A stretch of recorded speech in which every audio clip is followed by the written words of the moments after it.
Bang Rasman terbang ke Solo teman-teman untuk bicara empat mata dengan Pak Jokowi. Setelah sebelum-sebelumnya Bang Rasman ini sempat buka suara kepada awak media bahwasanya ia akan temui Pak Jokowi untuk menyarankan Pak Jokowi menutup RJ kepada para tersangka yang tersisa.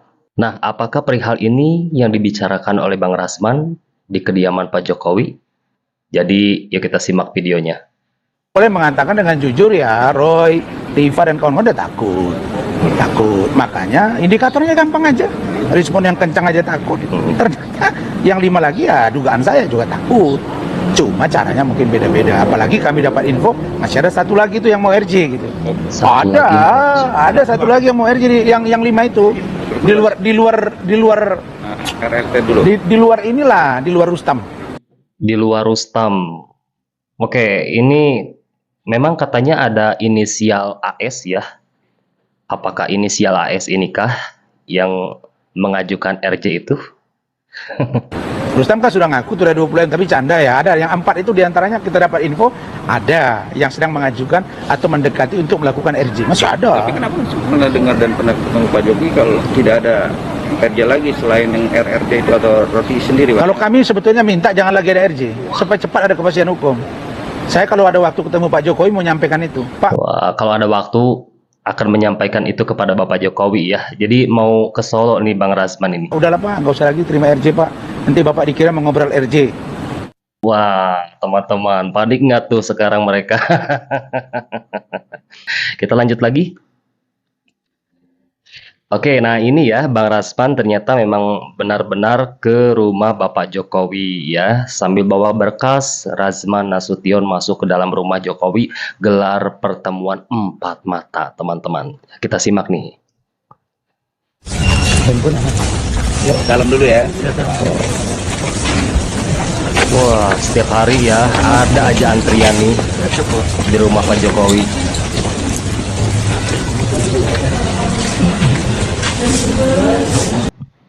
Kemudian Pak Jokowi juga bilang, kita nggak pernah mengobrol yang namanya RJ. Tidak, dan dia tidak pernah menunggu juga RJ. Tapi ada orang yang memang datang minta RJ. Penyidik memfasilitasi karena kesadaran mereka. Terus gimana Bapak mau menolak? Nah karena itu supaya jangan ada dugaan-dugaan kami mengobrol RJ, ya silakan tunggu saja proses di pengadilan. Tidak usah seperti begini. Yang aneh dari mereka, ambivalennya mereka ini, Roy dan kawan-kawan dengan pengacaranya ini, begini. Satu sisi mereka tunjukkan ijazah. Mereka di Citizen Suite gagal. Oke, kemudian minta tunjukkan ijazah. Forumnya kan di pengadilan. Bagaimana kalau mereka pula bilang bahwa, wah, kami minta SP3, dihentikan aja. Karena yang lain dihentikan. Bagaimana perbuatan Roy dengan Rizwan? Satu minta maaf, satu tidak, masih maki-maki. Bagaimana? Mau di surat justice, kan di situ ada unsur pemaaf. Syarat-syarat RJ itu ada unsur pemaafan oleh korban dan atau yang menjadi korban langsung, oleh keluarga korban juga. Kalau itu masuk pemaafan, ya cocok, berdamai, barulah keluar RJ. Ya bagaimana mau menghentikan seperti kata Pak Ugro gitu loh. Saya menyayangkan ya, Pak Ugro kan mantan Wakapolri. Kita ini sama-sama orang hukum. Dalam logika saya ketika selesai yang lalu beliau bicara di salah satu TV swasta, oh ya, kalau proses penyidikan di rakyat bersuara ini beda sama di kepolisian. Ya memang beda. Rakyat bersuara itu forum dialog, adu argumentasi, adu gagasan. Dan kalau di kepolisian kan proses lidik dan penyidikan. Pasti nggak sama dong. Karena itu ruangnya di mana? Di pengadilan. Kalau mereka tidak puas, nah ini tadi. Mereka tidak puas dengan penetapan tersangka, lakukan pra peradilan. Tapi mereka nggak berani. Karena mereka bilang, sering kan Anda lihat saya di TV debat dengan Refli. Dia bilang, Anda seperti nggak tahu saja pengadilan. Lah, kalau nggak percaya dengan pengadilan, terus ngapain Anda melakukan upaya hukum? Kan begitu, kan semua proses hukum, bawanya kemana? Ke pengadilan. Ya, jadi kalau Pak Jokowi itu teman-teman ya, seperti yang dijelaskan oleh Bang Rasman kan Pak Jokowi itu memang kita tahu ya beliau itu luar biasa sekali pemaafnya gitu kan. Jadi bila pun ada yang mengajukan restoratif justice ya, meskipun penuh pertimbangan pasti Pak Jokowi itu memberikan itu ya. Nah, jadi ini para kuasa hukumnya Pak Jokowi atau lawyer-lawyernya Pak Jokowi itu menyarankan Pak Jokowi untuk tegas tidak menerima lagi RJ ya untuk para tersangka yang tersisa. Dan ini Mang Ujang setuju sih, karena perbuatan mereka ini terhadap Bapak Jokowi ini sudah tidak bisa lagi kita toleransi gitu, sudah kelewatan batas gitu teman-teman ya. Bahkan baru-baru ini juga beredar tuh video Roy Suryo yang kembali menghina Bapak Jokowi. Nah, kita lanjut lagi teman-teman. Oke, ini ya para kuasa hukum Bapak Jokowi, lawyer Bapak Jokowi, Bang Yakub Hasibuan dan kawan-kawan ya akhirnya berkumpul juga di kediaman Bapak Jokowi. Mungkin ini ada persiapan ya untuk menghadapi persidangan ya teman-teman ya. Oke. Apakah panas dingin tuh kubu sebelah? Orang-orang hebat nih kumpul semua nih. Kami tegaskan Pak Jokowi akan hadir nanti di persidangan. Akan hadir, oke. Semua dari SD, walaupun yang dipersoalkan yang UGM mungkin, tapi yang sebelum-sebelumnya Pak Jokowi juga berkenan untuk menunjukkan. Semua ijazahnya teman-teman akan diperlihatkan ya di persidangan nanti. Ini kami bersilaturahmi tentunya dengan Pak Jokowi, sekaligus kita memberikan sedikit update lah ya dengan perkembangan kasus yang ada di Polda Metro Jaya. Karena kami yakini perkara ini akan segera disidangkan juga. Jadi kami tadi cukup diskusi juga tindak lanjutnya seperti apa, prosesnya nanti berapa lama dan sebagainya. Tapi di luar itu juga kami diskusi banyak tentang ya hal-hal pribadi, mengenai ekonomi juga, mengenai isu-isu nasional. Ya kami banyak dapat masukan juga dan ya, Pak Jokowi juga banyak memberikan pandangan-pandangan lah. Jadi lebih banyak sharing-sharing. Sudah ada jadwal? Kami belum dapat informasi mengenai itu, tapi yang jelas tadi juga kami konfirmasi lagi, walaupun kami sudah tahu sebenarnya ini, tapi kami konfirmasi lagi ke Pak Jokowi, Pak, nanti kehadiran Bapak di sidang akan seperti apa, dan beliau tegaskan bahwa nanti saya akan hadir. Nanti Pak Jokowi akan hadir nih. Jadi buat kalian-kalian ini ya, yang selama ini selalu teriak-teriak, hadir dong di persidangan, hadir dong di persidangan. Kalau memang ijazahnya asli gitu kan. Akhirnya kan dijawab sekarang, Pak Jokowi akan hadir di persidangan. Pak Jokowi memang akan hadir kalau pihak dari pengadilan memang mengharuskan Pak Jokowi hadir, ya beliau hadir. Jadi kalau pihak dari pengadilan tidak menyuruh atau meminta Bapak Jokowi yang hadir, ya beliau ngapain juga hadir menuruti kalian gitu kan. Kalau tiba waktunya Pak Jokowi dibutuhkan untuk hadir, akhirnya Pak Jokowi juga mengkonfirmasi akan hadir di persidangan nanti. Di persidangan dan menunjukkan ijazahnya. Jadi itu hal-hal yang mungkin kalau selama ini masih dipertanyakan oleh berbagai pihak mengenai Pak Jokowi nggak akan hadir, ijazahnya tidak akan tunjukkan. Itu tidak benar dan kami tegaskan Pak Jokowi akan hadir nanti di persidangan dan menunjukkan ijazahnya. Mantap tuh. Nah, teman-teman di sini juga Siti Pak sepertinya sudah mulai ini ya menggigil gitu kan, di mana dia di sini meminta perkara ini dihentikan ya, sampai mohon-mohon loh, bahkan dia sampai melibatkan Bapak Presiden Prabowo Subianto ya, untuk turun juga menghentikan perkara ini. Perihal permohonan penghentian pra penuntutan P19 ya. Jadi dengan hormat saya Fauzia Suma ya, alamat dan sebagainya diwakili oleh koordinator oleh penasihat hukum kami ya, yang dikoordinatori oleh Pak Abdul Al-Katiri ya. Dengan ini menyampaikan permohonan penghentian pra penuntutan atau P19 dengan alasan sebagai berikut. Bahwa ya saya Fauzia Suma status sebagai tersangka saat ini sedang menjalani proses penyidikan di Kepolisian Polda Metro Jaya berdasarkan beberapa laporan polisi. Ya Anda tahu kan, laporan polisinya Pak Insinyur Pak Joko Widodo, kemudian beberapa orang yang lain ya. Kedua, bahwa penyidik telah melimpahkan berkas perkara ke Kejaksaan Tinggi DKI Jakarta dan JPU telah melakukan pengembalian berkas perkara atau P19 kepada penyidik guna dilengkapi. 3, bahwa menurut catatan kami, berkas tersebut telah diterima kembali oleh penyidik pada tanggal 2 Februari 2026. 4, bahwa berdasarkan pasal 61 ayat 3 KUHP Undang-Undang Republik Indonesia Nomor 20 Tahun 2025, penyidik wajib melengkapi berkas perkara melalui penyidikan tambahan sesuai koordinasi penuntut umum dalam waktu paling lambat 14 hari, terhitung sejak tanggal diterimanya pengembalian berkas perkara dari penuntut umum. 5, bahwa terhitung dari tanggal 16 Februari 2026 hingga tanggal surat ini dibuat 16 April 2026, penyidik telah melampaui waktu 14 hari, namun belum mengembalikan berkas perkara tersebut kepada penuntut umum.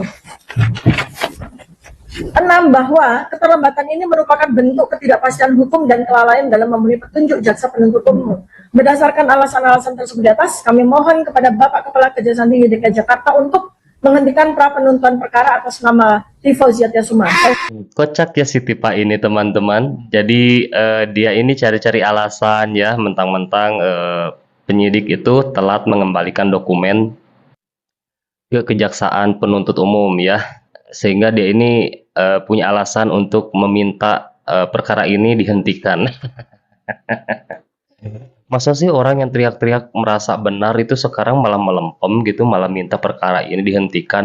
Ya tetap maju dong diselesaikan, karena kan selama ini merasa sok paling benar sendiri gitu.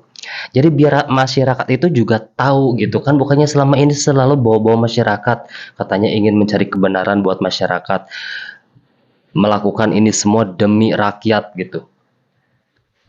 Jadi ketika rakyat sekarang sedang menunggu pembuktian itu agar jelas siapa yang benar dan siapa yang salah gitu, dia malah mundur gitu. Dari sini aja kelihatan gitu. Kalau memang merasa benar, kenapa harus mundur gitu kan? Saya mohon kepada Pak Presiden Prabowo Subianto untuk membantu agar masalah ini selesai. Yang harus dilakukan, polisi selesai, SP3 untuk semuanya. Jaksa nggak usah lanjut ke P21 kan harusnya begitu. Sorry ya.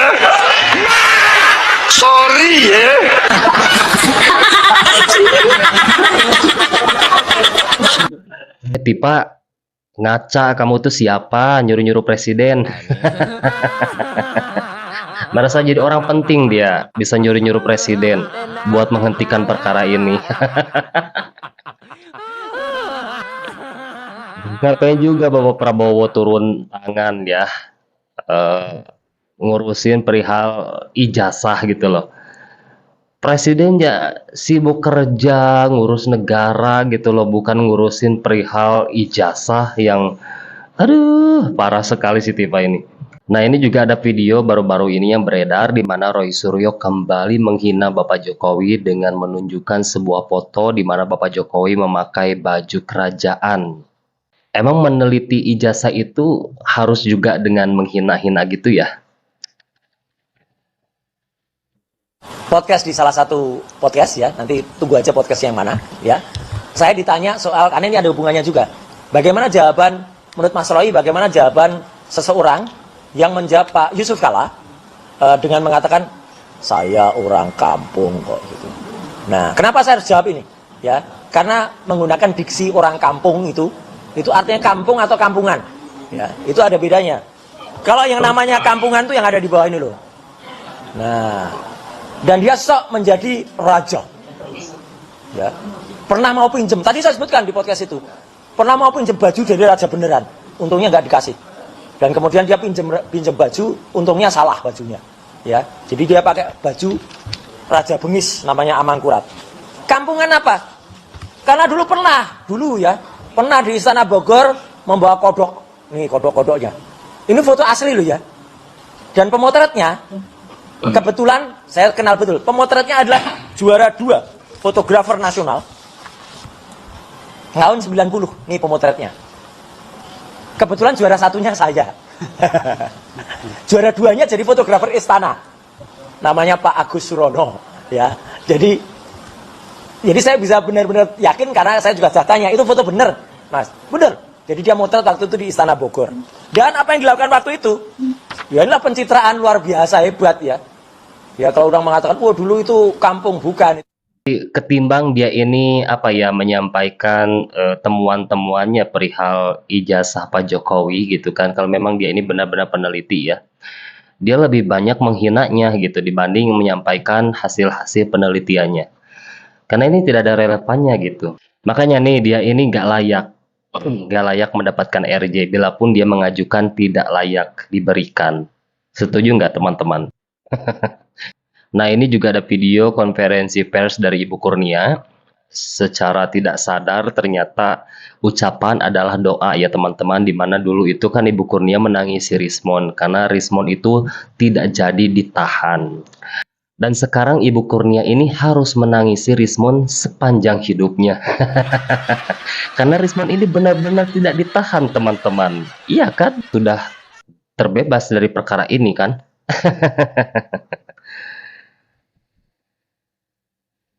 Jadi termul-termul jangan suka menyepakkan saya kalau saya menangis ya. Saya menangis pada saat itu ketika Rismon keluar dari Polda ini dan dia berhasil tidak ditahan. Ya saya menangis. Yang kami inginkan adalah saudara kami Rismon Hasiholan Sianipar ada bersama kami sampai akhir perjuangan. Ya, mata ini selalu meneteskan air mata. Saya tidak malu mengatakan itu karena kata Bung Hamka air mata itu asin. Mengapa? Karena ia adalah sumber. Ya, selamat Ibu Kurnia. Akhirnya harus menangisi Rismon sepanjang hidup.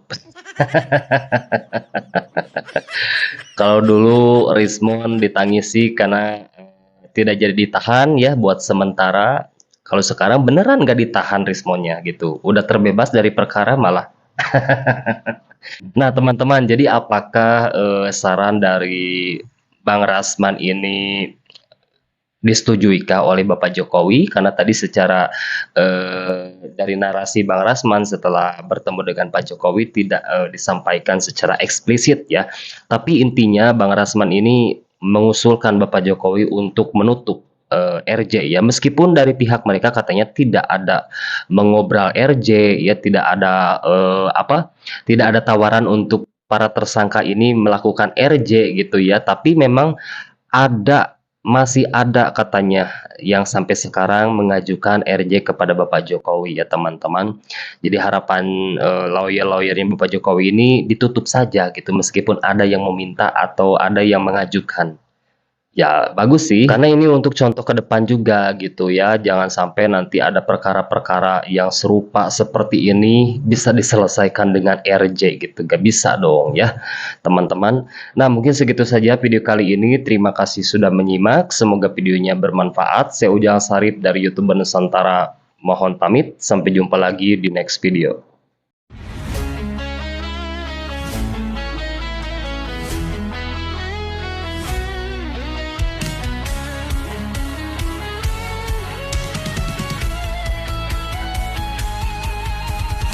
Dari utara sampai ke timur, suara jujur kini bergema.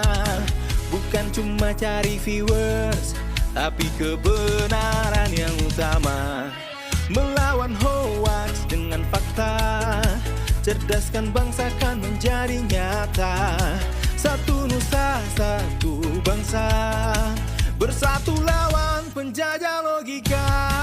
Kami adalah YouTuber Nusantara, bersatu untuk lawan hoax bersama.